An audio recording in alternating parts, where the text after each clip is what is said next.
Breaking news, a crash in the South Point Mall creating miles of backups. How many hours delays are expected to last? Happening right now, WRAL takes you inside the vote at Durham City Council for a ceasefire in the Israel-Hamas war. Plus, Sky 5 captured the smoldering home where deputies say a man shot and killed one person and injured another. What they're sharing about the chase to catch him. We're getting a warm-up before you'll need to reach for your umbrella. I'm timing out the cold front that's bringing our next chance for rain. We begin with that breaking news right now at 7. All lanes of I-40 East are closed near Durham's South Point Mall. Thanks for joining us. I'm Ashley Rowe. And I'm Dan Haggerty. What a mess. Sky 5 flying over the scene here where multiple vehicles were involved in this crash. We know one person was taken to the hospital. Mark Boyle is in the WRAL Live Center. As you were saying off the top, this is hours of work left to be done before we're all clear. There's a big cleanup out there, Dan, no doubt about that. I want to show you, these are the backups, those delays we're talking about coming from Chapel Hill area, eastbound delays going in towards Durham and in towards Raleigh. The mall was right at the I-40 Fayetteville Road exit. Take a look at the screen right here. From Sky 5, you can see what a mess it was out there this evening. This all happened just before 6 o'clock and still is continuing to be a problem. So the update right now at 7 includes 2 of the lanes have reopened, but we are seeing those residual delays. There is that cleanup. There's the semi truck involved and at least 5, possibly 6 cars. And from the video here, Dan, you mentioned the backups. They certainly do and did stretch for miles tonight. A big headache during that rush hour commute. One person hurt, non-life-threatening injuries. That is some good news to report right now at 7:01. Back to you. All right, we'll check back in. Mark, thank you. New at 7, Durham school leaders are responding to community concerns for the first time since one of its buses burst into flames with students inside. This is dramatic video that circulated on social media not long after the incident near American and White Pine Drive Friday. The driver got all 23 students off the bus safely. Durham Public Schools says a thorough investigation is underway with both the Durham Fire Department and Thomas Built Buses. Tomorrow afternoon, Brogden Middle School students and staff will celebrate and thank the brave bus driver for her heroic actions. All right, tonight, Durham is likely to become the second city in our state to call a ceasefire in the Israel-Hamas war. As we take a live look, the members just giving the Pledge of Allegiance moments ago, the meeting just getting started. WRAL's Julian Grace is live there. Julian, as we can see behind you, a big crowd of people here for this moment tonight. You're right, Dan. And so many people are eager to get inside City Hall for the Durham City Council meeting. Let me show you what I mean. This is the entranceway right here. You see all of the people here, but then I want you to look at this. Look at that line. It almost wraps around City Hall here. People are eager to make sure their voices are heard tonight. Now, earlier this month, you may recall we watched as protesters gathered during the Durham City Council meeting. They expressed their opposition to the ongoing conflict. They held signs as well as roses representing the children who have lost their lives due to the conflict. Now, tonight, this same group will be in attendance as they hear if council will approve the ceasefire. We know this was a big step for City Council, and we know it's not enough. And so we want to honor the gravity of this moment and what is being asked of all of us individually and our representatives to keep pushing as hard as we can.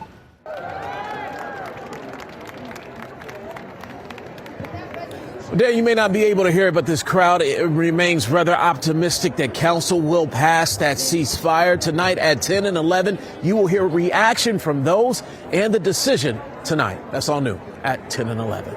All right, we will check back in. Julian Grace live in Durham. Thanks, Julian. Dan, an update right now from Cumberland County Sheriff's investigators. The person they say is involved in a deadly shooting is in custody. This is the picture they've just released of the suspect, Mateus Bagby, 45 years old. On your screen, some video from when this all happened. There was a shooting and a fire. Sky 5 flew over the scene this morning on Evans Dairy Road. It started with a 911 call that shots were being fired. When they arrived, they saw the house on fire there, and shots are still being heard. Sources close to this investigation tell us Richard Yarborough was shot and killed outside the home. David Matthews is in the hospital with life-threatening injuries.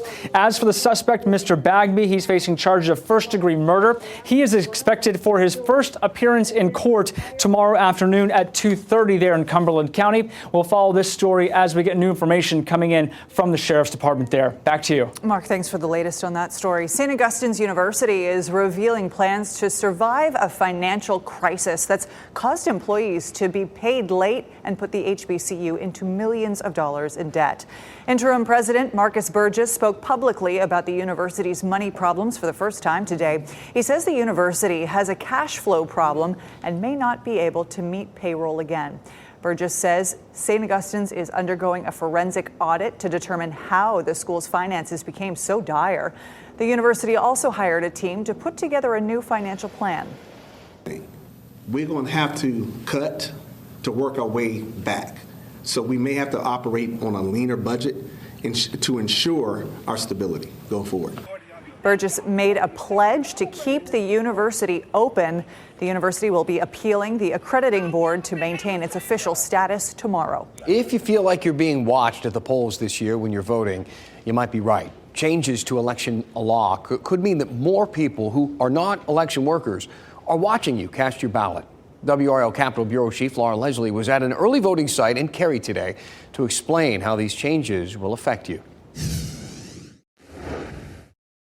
During the 2022 primary, poll observers in some counties caused problems by harassing voters and officials. But state lawmakers say they're an important part of maintaining election integrity.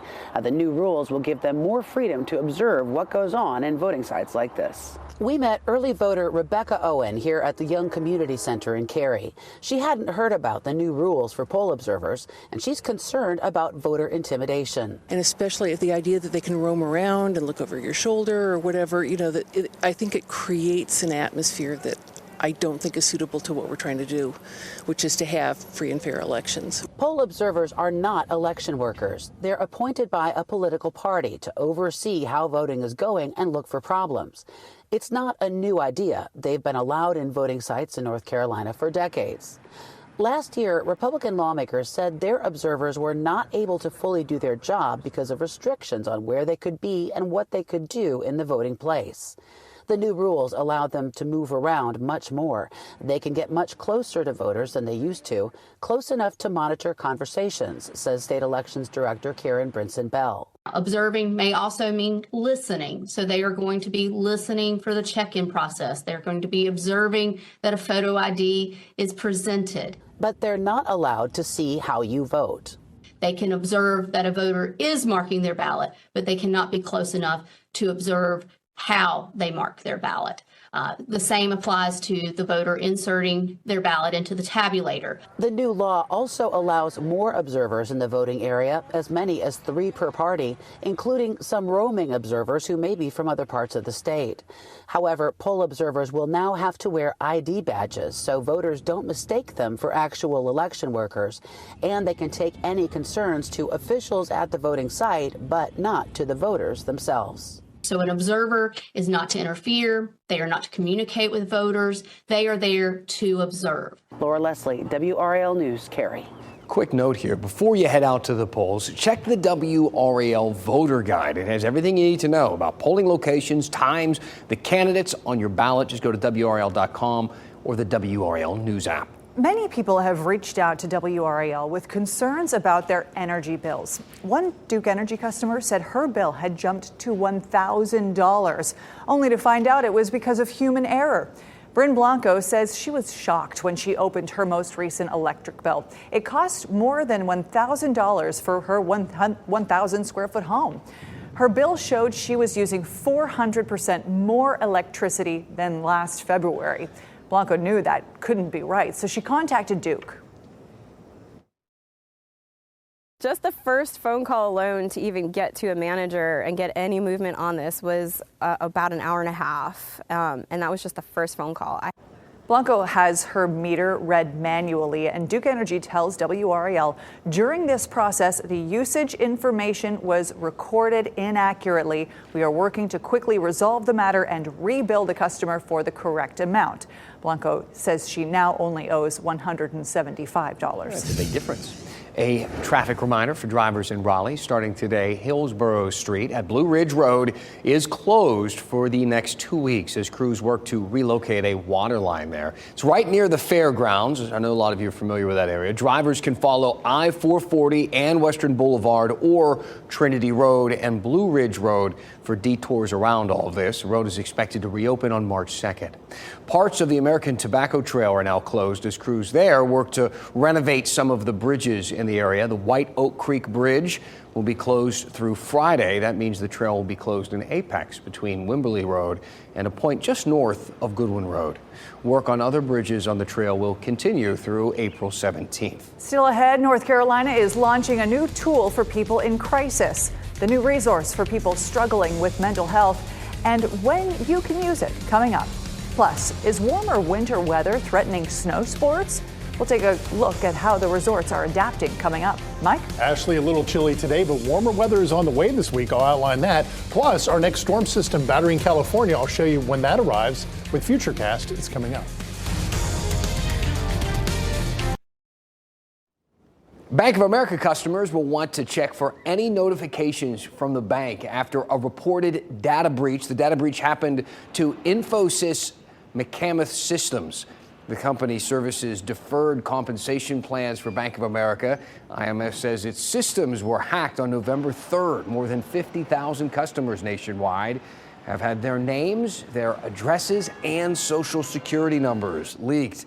Again, Bank of America was not hacked. One of its service providers was. WRAL is working to confirm now how many North Carolina customers were impacted by this. Winter is coming to an end, and so is the season of cheaper gas prices. AAA says the national average for a price of unleaded gas this morning was $3.27. North Carolina is lower than the national average, going for $3.15 a gallon. That's up from a state average of $3.06 just 1 week ago. Gas prices tend to start their summer climb around this time each year, long before the summer temperatures hit. You can keep an eye on where prices are cheapest near you with our Fuel Tracker feature on the WRAL News app. Just search fuel. North Carolinians struggling with their mental health will soon have another resource for support right there at their fingertips. A new phone line is launching statewide tomorrow. And as WRAL's Destiny Patterson reports, it will connect people in recovery with those still struggling.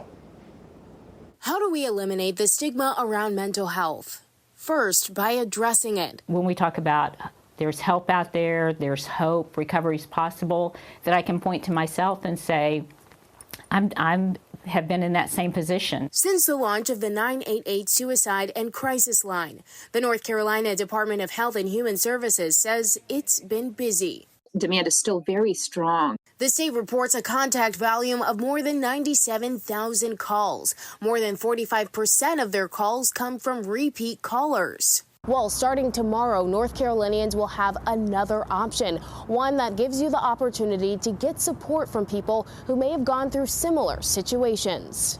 It's called the statewide Peer Warm Line. The peer line is different. This is a person who can say, yes, I've struggled with depression. Yes, I've struggled with homelessness due to my depression. Yes, my family didn't know how to help me. Yes, I used substances for a long time and it destroyed my family, but here's how I got to recovery. It's a new type of connection. To have somebody pick up the phone who you know has experienced some of the same things that you have, who are going to come from that non-judgmental, caring place. I mean, that's so meaningful. It's important to know that this new hotline will work with and alongside the current 988 Crisis Lifeline. Both of those will be available 24/7. Destiny Patterson, WRAL News. And a ribbon-cutting ceremony to raise awareness for this new support line will take place in Charlotte tomorrow. We have a county-by-county guide to mental health resources for young and old, in person and over the phone. Go to WRAL.com and search Get Help. The President's Day holiday weekend is one of the busiest times for ski resorts. Here are a few resorts here. And if you look here at the bottom left corner of your screen, this is a live picture from Sugar Mountain. Do you see all that snow coming up? It almost looks like clouds. Winter warming has brought new challenges to keep the slopes open, but like this, resorts say they're adapting. Average winter temperatures across the country are about 4 degrees hotter than they were in 1970. High volume, high efficiency snowmaking technology allows resorts to cover more ground in a shorter window of freezing temperatures. Beach Mountain has installed an all-weather snowblower. It has an enclosed space. It can produce snow inside, and it's able to produce snow on upwards to, 60 degrees even. So that's been a real game changer for us to keep our tubing facility open. That's pretty impressive. Resorts are also boosting warmer weather offerings like mountain biking to attract tourists year-round. That said, it will be chilly tonight. Several shelters are open overnight in our area. Temperatures dropping below freezing in a lot of areas. In Wake County, men's and women's and family shelters are available. They close at 8 tomorrow morning, but they'll be open tonight. Fayetteville also has a shelter open right now until 7 a.m. tomorrow. Single men, women, and families can all stay there.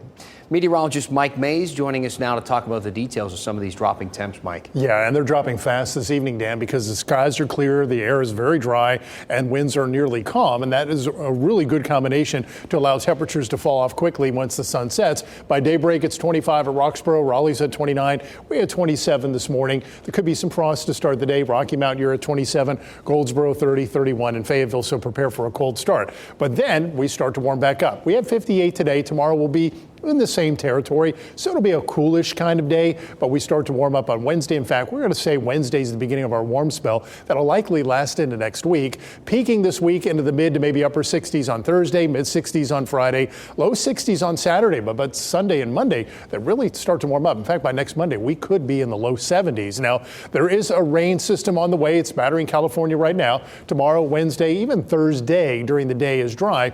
Late Thursday night and into Friday morning, 30% chance of rain, 50% Friday during the day, 30% early in the evening on Friday, and then a 20% chance for sprinkles Saturday and also Saturday night. I don't think that's going to end up being a big deal. 58 was our high today. We're already at 46 at RDU. The dew point's in the 20s. And again, with clear sky and dry air, temperatures are allowed to fall off quickly. And here is what it looks like outside right now. 40 at South Hill, already in the 30s at Roxborough, 45 at Southern Pines, 48 right now in Fayetteville. And here in the Triangle, hour by hour, here's how we cool. We should be in the 30s by 10 o'clock here in the Triangle, 36 at midnight. When you step out in the morning here in the Triangle, 29. But some of the colder rural areas will likely be in the mid 20s to start the day. So we had a gorgeous day today, a little wave of low pressure impacting the coast, bringing some cloud cover and maybe sprinkles. But this is the next system that will impact us. And notice the red polygon, a tornado warning right now in the Sacramento Valley. And inside that polygon is snow falling. Quite interesting to see a tornado warning, and part of that warned area is seeing snow come down right now. That system will make its way here by Friday. Not going to be a big rainmaker for us. It'll weaken considerably by the time it arrives. So Thursday, it's partly to mostly cloudy. Friday morning, the way we see it, looking at some rain to start the day. Later in the afternoon, we see rain. Some of it can end up being heavy. And then later on during the evening hours, we should see that rain taper off. And that next front could bring some sprinkles for the day on Saturday. So our forecast overnight, lows will be in the mid-20s to the north, 29 in Raleigh, 31 in Fayetteville, 30 in Goldsboro. And then tomorrow, a beautiful day, partly to mostly sunny. That means there'll be more cloud cover than what we had today. A lot of us just saw pure blue sky. That probably won't be the case tomorrow, but still will be a pretty nice day. 57 in Raleigh, 54, Roxborough, 59 in Fayetteville. Now check out your 7-day forecast. Not much winter showing up. Yeah, it's chilly tomorrow and cold Wednesday morning, but after that we warm up. Look at the morning lows. 53 Friday morning. Yeah, we're back down to the 30s Sunday morning, but it doesn't last long. 66 on Friday with that 50% chance of rain, Dan, and 71 by Monday. Yeah, I was noticing those 70s coming up. Yeah. Mike, thank you. Still ahead, an animal rescue caught on camera in our area today. How parkgoers took action to help a goose with netting stuck around its face, and how the animal was freed coming up.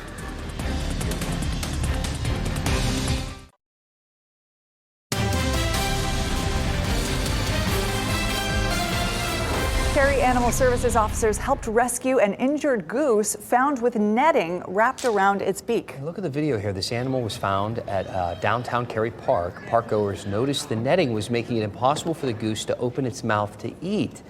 Officials captured the animal, safely cut the netting off, and then freed him. The goose, who people watching have nicknamed Greg the Goose. Not sure why, but he was released back into the pond, and Greg the Goose looks like he's doing much better. Way to go. Oh, so happy that had a good ending, and nice to see the goose flying off. Yeah, looking good. So Wake County, a lot of visitors, a record year for tourism in 2023. Visit Raleigh says both the hotel, lodging, and prepared food and beverage tax collections for last year were the highest on record. Visit Raleigh and the Greater Raleigh Alliance hosted more than 350 events, welcoming nearly 629,000 people to the area. Nearly 400 events were booked for future dates, projecting to bring with them a $206 million direct economic impact. Pretty impressive. It's a popular place to be. And a quick thank you this evening. Yeah, big thank you, honestly. The WRAL Facebook page tipped over the 800,000 follower mark. It's a pretty good milestone. It's the most followed news page in the Triangle. We want to take a moment and say thank you to everybody who follows us on there. Facebook, of course, launching 20 years ago just this month, originally called The Facebook. Since then, we've shared thousands of breaking news and live events, plus unique North Carolina stories, telling a lot of your stories at home on our page. So from all of us here at WRAL, thank you for following, and more great content to come there on Facebook. So Delta is offering a unique way to experience this spring's upcoming solar eclipse. This is neat. The airline will operate a special flight from Austin to Detroit on April 8th, allowing passengers to spend as much time as possible directly within the path of totality. An aircraft with extra large windows will give people premium viewing. The eclipse is the last total eclipse over North America until the year 2044. I think a lot of people will be wanting to take advantage of that. That would be pretty unique. That would be an awesome way to see it. Have you ever considered packing your bags, going on a trip to an unknown destination? What do you pack in those bags? Who knows? Scandinavian Airlines has the opportunity of a lifetime, if that sort of thing sounds fun. The airline recently announcing the opportunity for members of its Eurobus loyalty program to book a flight experience they call Destination Unknown. More than 1,000 people have signed up for this already. The only clue travelers have been given is the flight itself will last a few hours. The mystery trip is scheduled for April 5th to the 8th. You'd do it. I would do it. And you know what? So that last day of that trip is on the same day of that total solar eclipse. Maybe the return flight could be that one. You know what? I'm intrigued. Thanks for being with us tonight. We'll see you back here at 11 on WRAL. Keep watching WRAL News over the air channel 34 and Spectrum channel 1257.